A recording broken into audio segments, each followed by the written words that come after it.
Hi there, I'm Shayna, your teacher at EspressoEnglish.net, and I want you to stop saying, I don't like it. Why? Well, there's nothing wrong with that sentence, but English has so many alternatives. So let's get beyond that basic phrase and learn some other ways to express dislike.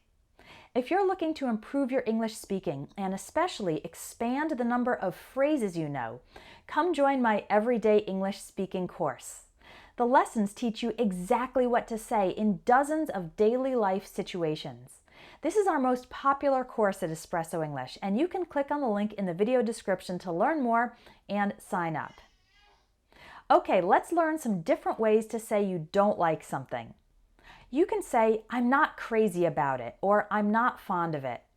Maybe you're looking to buy a house and you're considering one that's painted bright yellow. You might say, I'm not crazy about the color, or I'm not fond of the color.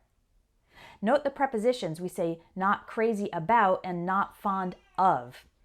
We can also reverse these to talk about something you do like.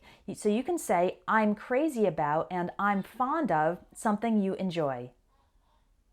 Another similar expression is to say, I'm not a big fan of something.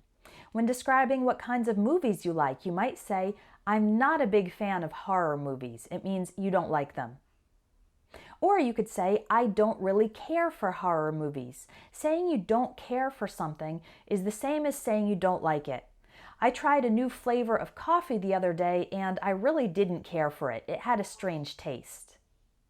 Speaking of beverages, another expression is, it's not my cup of tea, meaning it's not something I like, it's not something I prefer.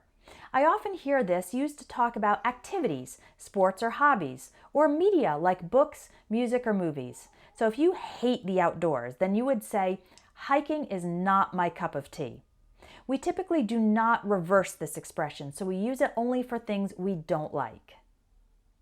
A couple more phrases are, it's not for me and it's not my thing. These phrases acknowledge that your dislikes are your personal preferences. You recognize that other people might enjoy the things you dislike. So my grandmother loves knitting, but it's not my thing.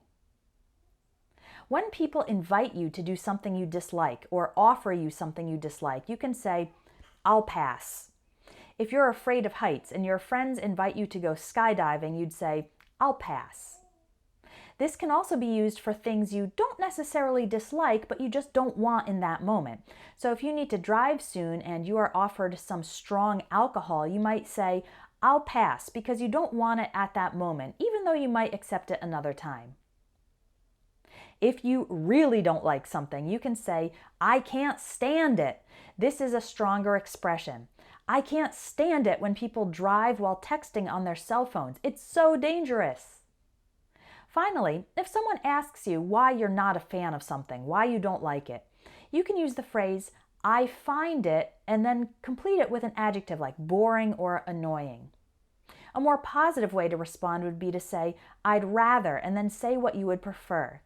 For example, someone asks you why you don't like running for exercise. You could say you have an old knee injury and you'd rather go swimming because it's lower impact on your knees. Now put it into practice. Try writing some sentences about things you dislike using the phrases you learned today. When you join my Everyday English Speaking course, you'll get the opportunity to send in recordings of yourself speaking, and our teaching team will listen to them and reply with comments and corrections. This is a fantastic way to practice and get personalized feedback. Well, if you've made it to the end of this video, then I hope you are crazy about my English lessons. Thanks for joining me today, and I'll talk to you in the next video.